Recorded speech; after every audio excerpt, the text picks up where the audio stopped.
to help us explore what's happening on the ground, I'm joined by someone who probably knows it a lot better than most, especially me. He's a travel journalist based in Riyadh, reporting on the kingdom's transformation in real time, I think it's probably fair to say. Scott Campbell. Scott, welcome to the show.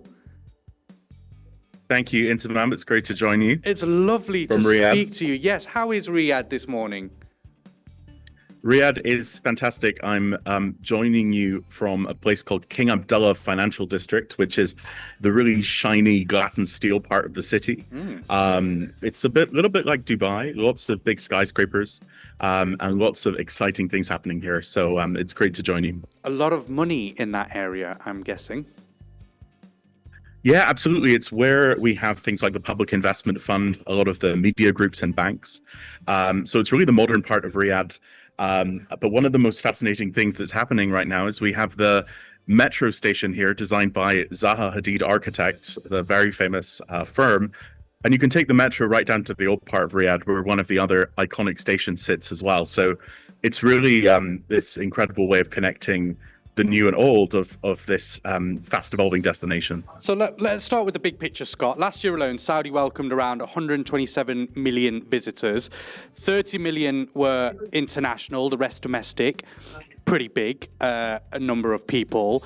And that's already well on track for this Vision 2030 target that they've put together. Well, what's it actually like on the ground? Are you kind of feeling this tourism boom in daily life in Riyadh and across the kingdom? Absolutely. You know, if we look at the story of Saudi and we look where this country was 10 years ago, when tourism was only open for religious purposes, where there were no cinemas, where a woman couldn't drive. And then we look at that incredible evolution of the announcement that tourism would open in 2017 and the way it's just absolutely taken off. But I think that something you touched on in your introduction there, which is that it's an enormous country with so much variety. There's sometimes a perception that Saudi is just one massive desert, but that is absolutely not the case. You know, if we go down south, we have cities where, despite it being 50 degrees in Riyadh right now, it's raining and there are forests and there are mountains. If we go up the western coast, we have some of the most incredible snorkeling and diving in the world and resorts that rival the Maldives.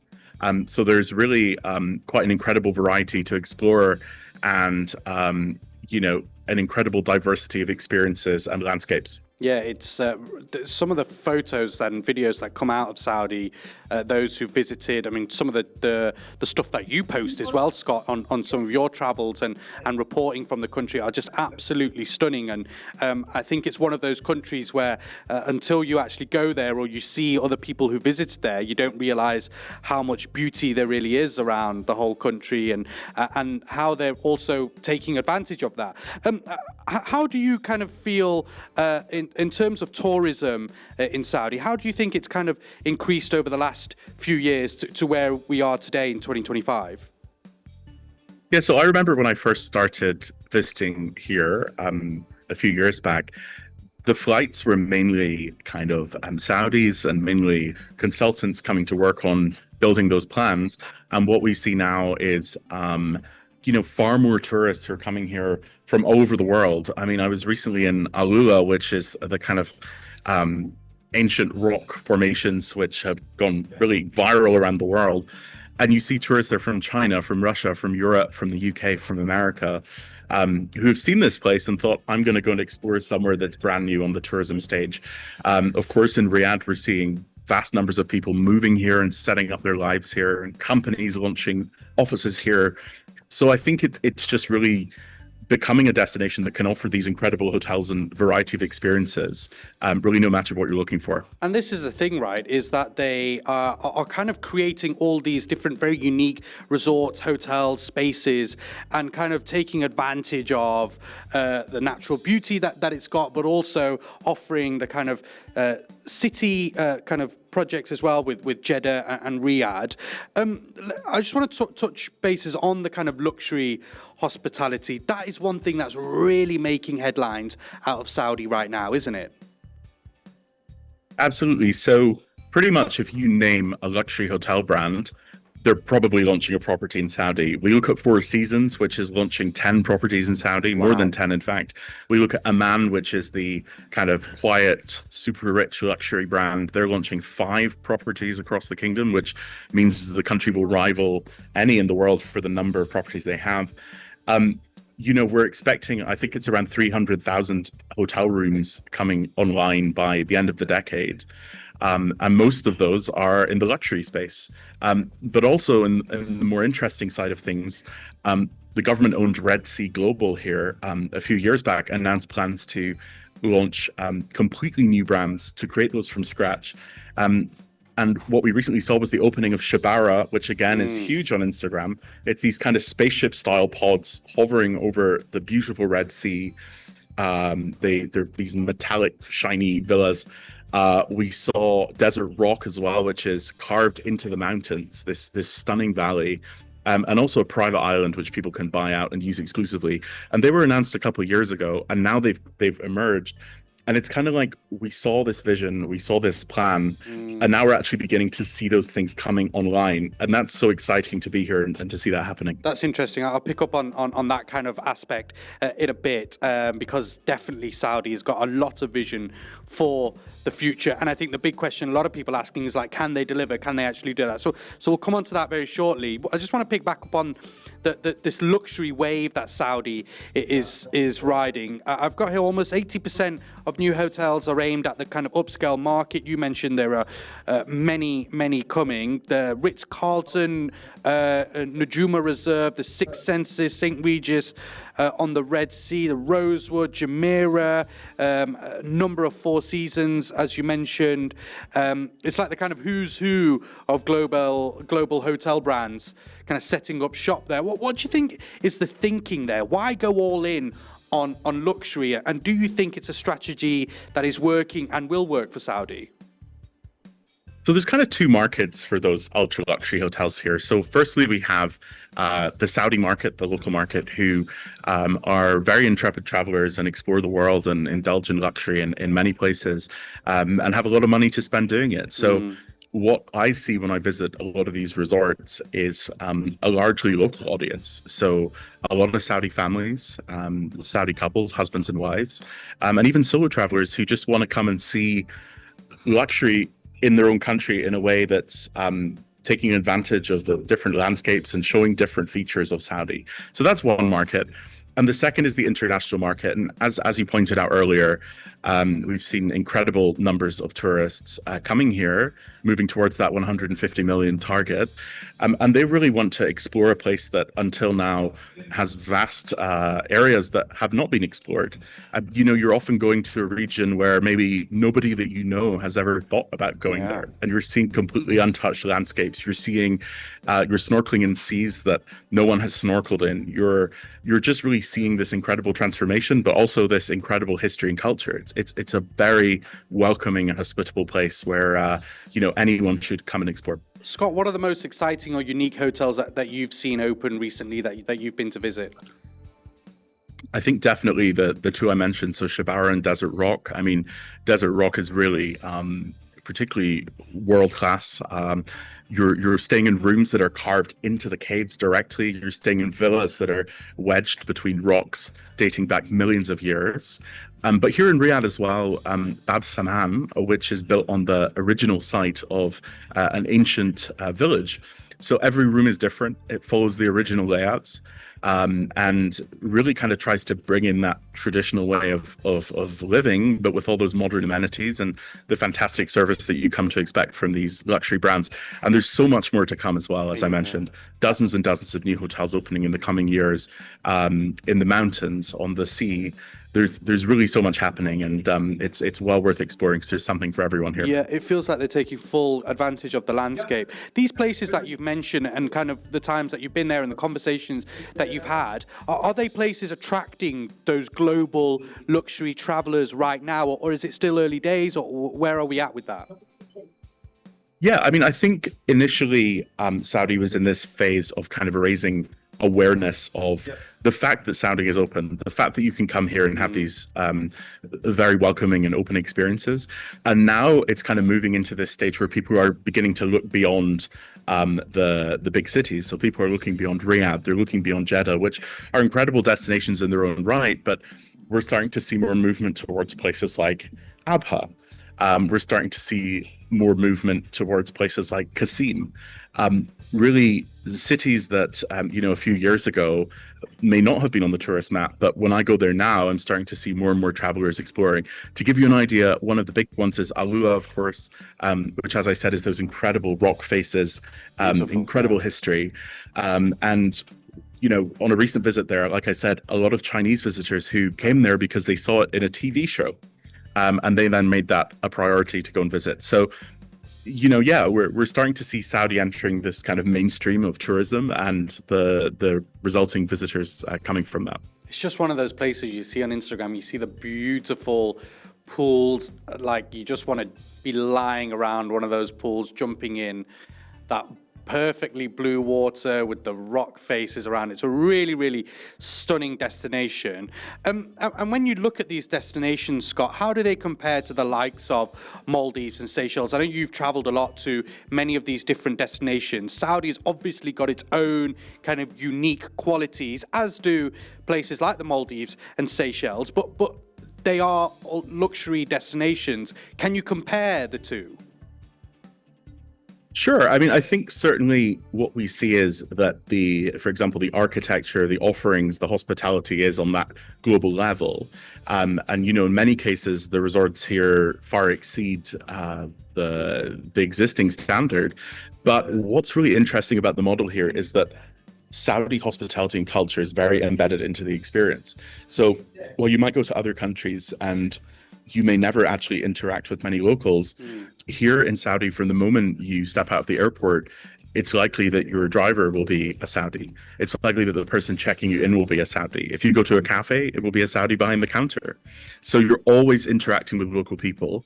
And I think that really creates this magical experience where, you may walk down a street and you will have Saudis who are saying, "Welcome to my country. What do you think?" They're very interested to know what we as international visitors think of what's happening here. And they also want to know about where I'm from as well. So you have these fascinating conversations with local people, which I think is ultimately why a lot of us travel. We want to learn more about the world.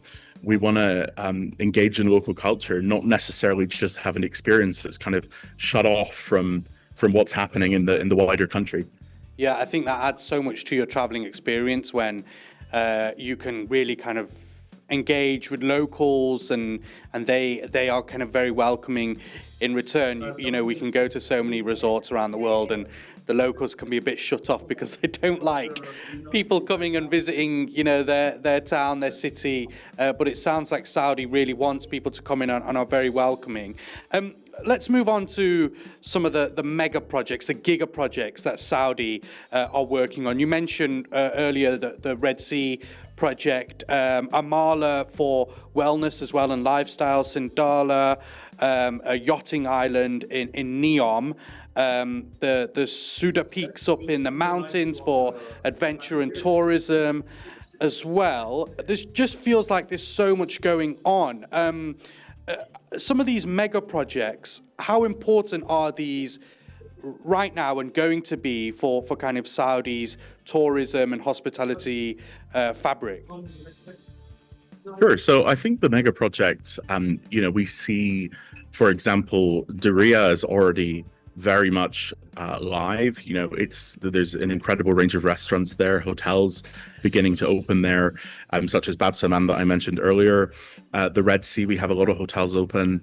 Amala, very close to opening, and Neom on the way as well. So these are really important because it raises awareness of Saudi on the global stage, and that gets a lot of eyeballs and a lot of people talking. And then that's also going to be the first interaction point for a lot of people when they come here. So I think we're going to see really incredible experiences in all these areas. Of course, we're also hearing they're going to be playing host to some of the major events coming to Saudi as well. But really, the things that are open are drawing tourists and they are drawing visitors who are interested in coming to explore what's on offer. Yeah, major events like the Football World Cup, of course, coming in 2034, if I'm right. Yeah, I think I am. That will be, of course, a huge event coming to Saudi. We mentioned earlier, Scott, a bit about kind of delivery, and actually Saudi has delivered on these visions that it had many, many years ago. It's obviously got even more ambitious visions with a lot of these mega projects, but they've proven that they can deliver, that they can bring projects and lavish projects already to the kingdom. There's obviously a lot of people that speculate whether they can do it or they can't do it, but they've got a track record of doing it. Isn't that right? Yeah, as I said, I think the best example from the space I work in hotels and hospitality is Red Sea Global, where, they came up with these brands just a few years back and said, really something quite ambitious.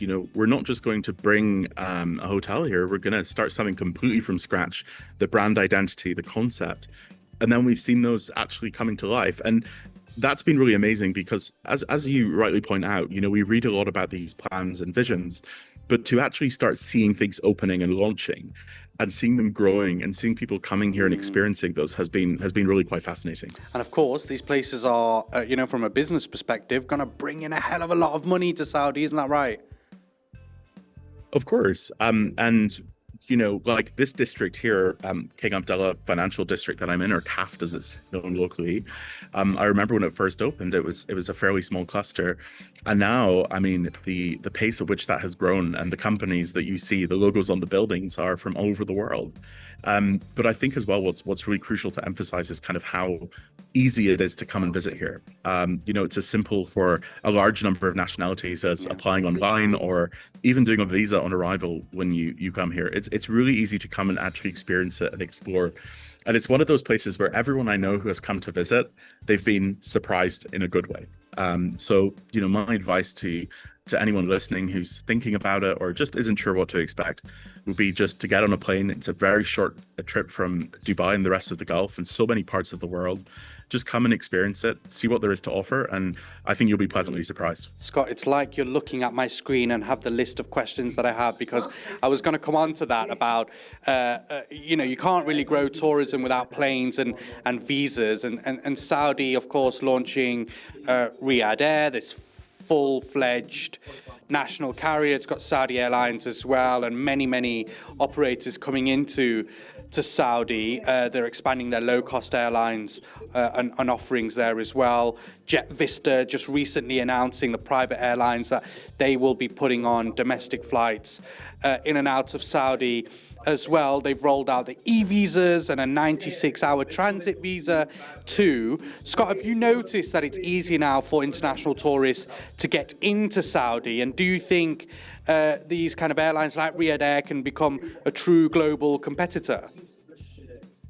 Yeah, there's a lot of excitement for the launch of Riyadh Air here. The plane, their first, is parked on the runway. You see it when you're coming into the airport if you park at the right stand. And those interiors, those like designer uniforms look absolutely incredible. So everyone is really excited for that and what that's going to mean in the connectivity. I believe they've promised 100 new destinations. So it's really going to enhance that. We even see budget flights coming from places like the UK. Of course, a lot of this is geared towards religious tourism, but at the same time, it's a great way for anyone to come and experience what Saudi has to offer. And as we were discussing there, the visa options online or on arrival are really simple. And I got to say, especially if you're going to, for example, the Red Sea, the arrival experience is completely seamless. So if you land at the Red Sea airport, there's a new one opening, which is even larger and really exciting. You do your visa on a little machine, a self-service machine. You go through, they hand you a little slip for your hotel. You walk outside, you hand it to one of the drivers, and you're in these gorgeous electric vehicles where you're whisked straight to check-in. It's completely seamless, and that's something they're really focusing on is making sure that visitor experience is amazing from beginning to end. Yeah, that's really interesting because it feels like they're really cutting all of that red tape, all of that kind of bureaucracy as well that you might usually kind of get if you're heading into a country which for so long, it's fair to say, has been closed off, but now is really opening up to to people and allowing people in. What about domestic travel? Are you finding that many Saudis are also taking advantage of these kind of new resorts propping up with all this new investment into the kingdom? Are you finding that locals are also enjoying the leisure more than ever before? Yeah, there's a lot of excitement for these resorts. I think, as we discussed a little earlier, Saudis are people who are very often well-traveled, and they want to see the world and they want to experience all the exciting things. And so when you go to these new resorts, we see a lot of Saudis there, and they're coming and they're enjoying, I think, as any of us would if these amazing places opened in our own countries. So yeah, that's absolutely a focus. And crucially also, the workers are Saudi too. So there's a real buzz around the hospitality industry. There's a view that, being part of the hospitality industry is to be part of the country's story and the country's growth. So, we're really seeing a lot of movement in that space with young Saudis working in hotels, and they're the faces that are welcoming people to the country. And I think that's a really important step. Scott, with Vision 2030, we've just got about a minute and a half left with you. Sure. Saudi will obviously is being very ambitious with Vision 2030. Do you find that it'll be in the kind of same travel conversation as Dubai, Paris, New York, Tokyo? Do you think Riyadh and some of those destinations across the kingdom will be in the same kind of travel conversation as the major cities across the world? Yeah, I certainly hope so. I think what's critical, though, is that Saudi is not trying to position itself as a competitor to Dubai, as a competitor to London, as a competitor to Paris. What they're doing is offering something very different, which is this model where we have the luxury and we have those beautiful resorts, but it's also very much embedded with the culture and the welcoming hospitality here. And it's a chance to really kind of come and experience that, but also to see a country where a lot of these things are still in their infancy. So as I said earlier, you're exploring places that very few people have explored. You're coming and seeing a place that's changing and opening, but is also deeply rooted in a history, heritage, and culture. And that really creates quite a special experience for visitors. Definitely. Scott, it's been fascinating to have you on. A real pleasure to speak to you, to understand the boom in Saudi tourism. Thank you so much for your time. Thank you, Inzamam. Really appreciate it. You are listening to Mira Business FM. This is Daybreak with me, Inzamam Rashid. It's coming up to 12:30. Let's get your latest headlines.